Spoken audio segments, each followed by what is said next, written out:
زمانے جاہلیت کے کھانے کا عالم یہ تھا کہ جانور مرا پڑا ہوا ہے، ایک طرف اسے کتے نوچ رہے ہیں، ایک طرف اسے گدھ نوچ رہے ہیں، اور دوسری طرف انسان ہے کہ اس کا گوشت کاٹ کاٹ کر ابال کر یا بھون کر اس کا جو ہے گوشت کھا رہا ہے، ایک طرف جانور نوچ رہے ہیں اور اسی مری ہوئی جانور سے انسان کھا رہا ہے۔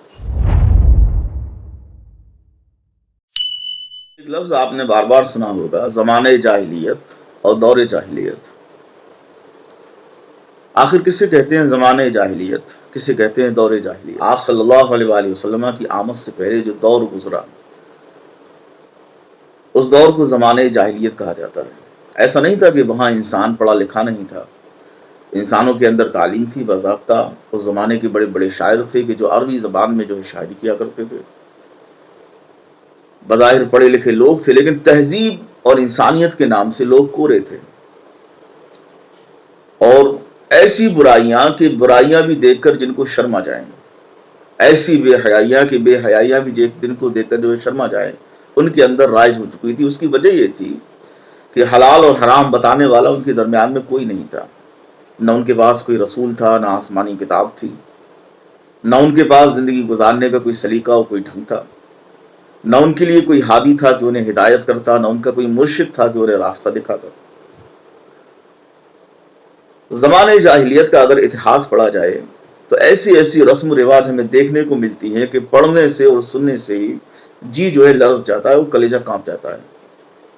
زمانے جاہلیت میں جو سب سے بڑی بیٹیوں کو اس زمانے میں زندہ جو ہے دفن کر دیا جاتا تھا اور درگور کر دیا جاتا تھا۔ جی سننے میں بڑا عجیب لگ رہا ہے، مگر یہ حقیقت ہے کہ بیٹیوں کو زندہ درگور کر دیا جاتا تھا، اور ہوتا یہ تھا کہ جیسے ہی ماں کے پیٹ میں درد ہوا، جچگی کا درد پیدا ہوا، اور وہ جو ہے بچہ جننے کو تیار ہوئی، باپ جو ہے پہلے سے ہی گڑھا کھود کر تیار کر لیا کرتا تھا کہ اگر بیٹا ہوا تو رکھ لینا ہے، اور بیٹی ہوئی تو مجھے زندہ ہی دفن کر دینا ہے۔ چنانچہ ایک صحابی رسول ہیں حضرت ساسا، وہ حضور نبی کریم صلی اللہ علیہ وآلہ وسلم کی بارگاہ میں حاضر ہوئی اور عرض کرنے لگے، یا رسول اللہ، زمانے جاہلیت میں میرے اونٹ کھو گئے، جن کو تلاشتے ہوئے میں جنگلوں کی طرف نکل پڑا۔ جب میں جنگل میں پہنچا تو میں نے دیکھا کہ ایک شخص ہے کہ جو خیمے سے باہر بیٹھا ہے اور اندر سے کسی عورت کے کراہنے کی آوازیں آ رہی ہیں۔ میں سمجھ گیا کہ اندر کوئی خاتون ہے کہ جس کو جو ہے بچہ پیدا ہونے والا ہے، اور میں نے دیکھا کہ اس شخص نے اپنے پاس جو ہے گڈھا کھود رکھا ہے۔ میں نے اس سے پوچھا کہ بھائی یہ گڈھا کس لیے ہے؟ تو وہ کہنے لگا کہ اگر بیٹا ہوا تو میں رکھ لوں گا، اور اگر بیٹی ہوئی تو میں اسے زندہ جو ہے دفن کر دوں گا۔ چنانچہ جزگی ہو گئی، ایک عورت جو ہے بڑی ہی رنجیدہ حالت میں باہر نکلی۔ اس نے پوچھا کہ کیا ہوا؟ وہ کہنے لگی کہ بیٹی ہوئی۔ بیٹی کا نام سنتے ہی وہ تل ملا اٹھا اور کہنے لگا کہ دیر نہ کرو اور اسے جو ہے جلد سے جو ہے دفن کر دو۔ حضرت ساسا فرماتے ہیں کہ اس کی بات سن کر میں کانپ گیا کہ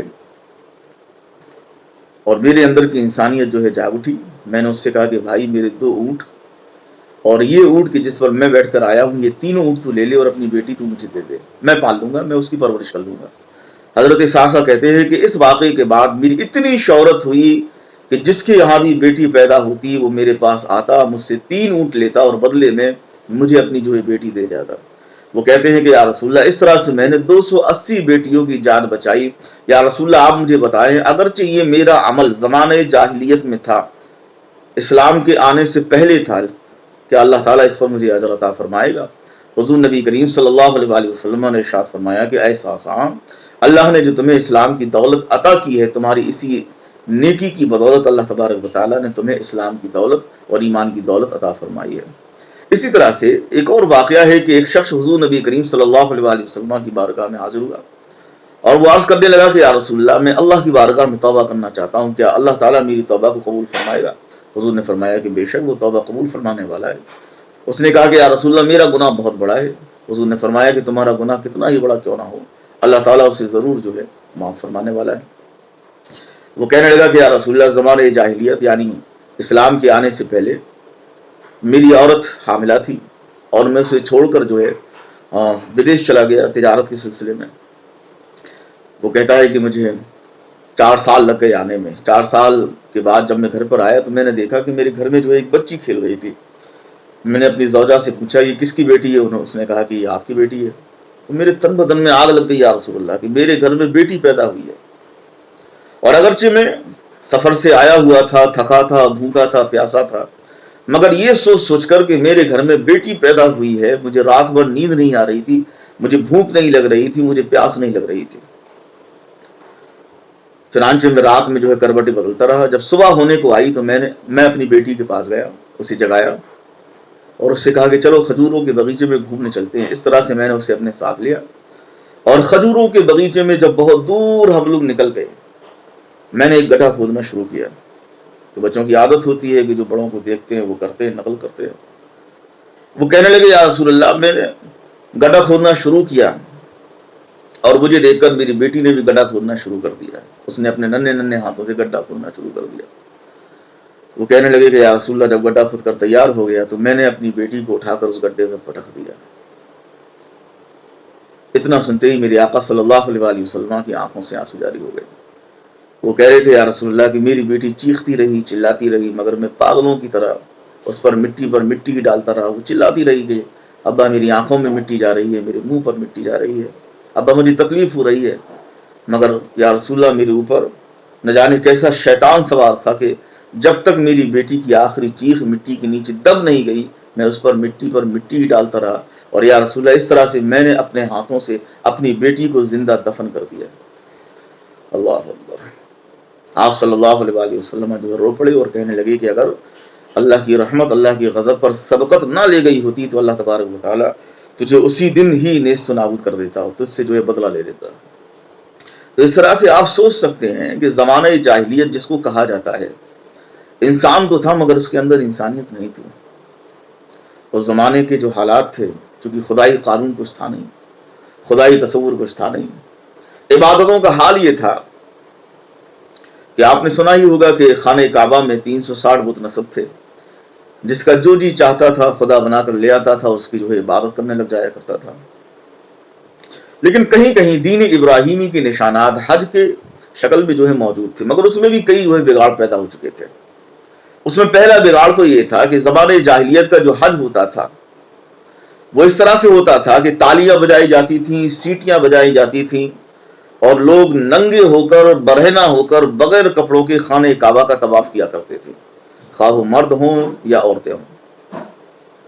سمجھیے کہ کتنی بے حیائی اور کتنی برائی کا اور فحاشی کا۔ اگر بات کی جائے اس زمانے کے کھانے پینے کا تو چونکہ حلال و حرام کی کوئی تمیز نہیں تھی، جس کو جو سمجھ میں آتا تھا وہ کھا پی لیا۔ زمانے جاہلیت کے کھانے کا عالم یہ تھا کہ جانور مرا پڑا ہوا ہے، ایک طرف اسے کتے نوچ رہے ہیں، ایک طرف اسے گدھ نوچ رہے ہیں، اور دوسری طرف انسان ہے کہ اس کا گوشت کاٹ کاٹ کر، ابال کر یا بھون کر اس کا گوشت کھا رہا ہے۔ ایک طرف جانور نوچ رہے ہیں اور اسی مرے ہوئی جانور سے مطالعہ کریں تو ہمیں پتہ چلتا ہے کہ اس زمانے کے لوگ جو بدو کہلاتے تھے، جنگلوں میں رہتے تھے، بیابانوں میں رہتے تھے، وہ آٹے میں جانوروں کی گندگیاں اور جانوروں کے بال گون کر سینک کر روٹی کی طرح وہ کھا لیا کرتے تھے۔ انہیں کوئی برائی محسوس نہیں ہوتی تھی۔ اور بہت سے لوگ تو اس دور میں ایسے بھی تھے جنہیں پتہ ہی نہیں تھا کہ روٹی کیا ہے۔ ایک صاحب کہتے ہیں کہ میں جنگل سے گزر رہا تھا، میں نے دیکھا کہ ایک شخص بیٹھا ہوا ہے، میں نے اس سے کھانے کے لیے پوچھا اور میں نے اسے ایک روٹی پر چند بوٹیاں رکھ کر دی۔ اس نے گوشت تو کھا لیا اور اس نے روٹی یہ کہتے ہوئے واپس کر دی کہ لے بھائی اپنی پلیٹ واپس لے لے۔ تو آپ سمجھیں کہ کس طرح سے ہمارے اور آپ کے پیارے رسول حضرت محمد صلی اللہ علیہ وآلہ وسلم نے کتنی محنت کی ہوگی، کتنی مشقتیں جھیلی ہوگی، کتنی زحمتیں اٹھائی ہوں گی۔ ایک ایسی قوم کہ جو اپنی بیٹیوں کو زندہ درگور کر دے، ایک ایسی قوم کہ جو کھانے کے نام پر گندگیاں کھاتی ہو، مردار کھاتی ہو۔ تو آپ سمجھ سکتے ہیں کہ حضور نبی کریم صلی اللہ علیہ وآلہ وسلم نے کس طرح سے عرب کی سرزمین پر اپنی خدمات کو انجام دیا اور ایسے لوگوں تک اللہ کا دین پہنچایا اور ایسے لوگوں کو زندگی جینے کا سلیقہ اور ڈھنگ سکھایا۔ شراب کا عالم یہ تھا کہ شراب پانی سے زیادہ لوگ استعمال کیا کرتے تھے۔ جس طرح سے ہمارے اور آپ کے یہاں کوئی آتا ہے تو ہم اسے چائے پوچھتے ہیں، ٹھنڈا پوچھتے ہیں، پانی پیش کرتے ہیں، تو اس طرح سے عربوں کے ہاں جب کوئی آتا تھا تو اسے سب سے پہلے شراب پیش کی جاتی تھی۔ غمی کا ماحول ہو، خوشی کا ماحول ہو، ہر ماحول میں شراب چلا کرتی تھی۔ اور شراب اتنی عام تھی کہ مائیں اپنے بچوں کو شراب پلانا سکھایا کرتی تھی۔ جی، مائیں سکھایا کرتی تھیں اپنے بچوں کو شراب کیسے پی جاتی ہے، اور خود مائیں بھی شراب پیا کرتی تھی۔ لیکن وہ عرب کے جو کل جاہلیت کا دورہ تھا جہاں، وہ عرب کے جہاں کل جہالت کے اندھیرے کا مرکز تھا، آج وہی عرب جو ہے اسلام کا مرکز جو ہے کہلاتا ہے۔ یہ سب کچھ اگر عربوں کو فضیلت ملی ہے، بزرگی ملی ہے، شرافت ملی ہے، تو یہ سب کچھ حضور نبی کریم صلی اللہ علیہ وآلہ وسلم اور آپ کی محنتوں کا، آپ کی مشقتوں کا اور آپ کی کاوشوں کا نتیجہ ہے۔ اللہم صلی وسلم وبارک علی حبیبک الکریم وآلہ وصحبہ اجمعین۔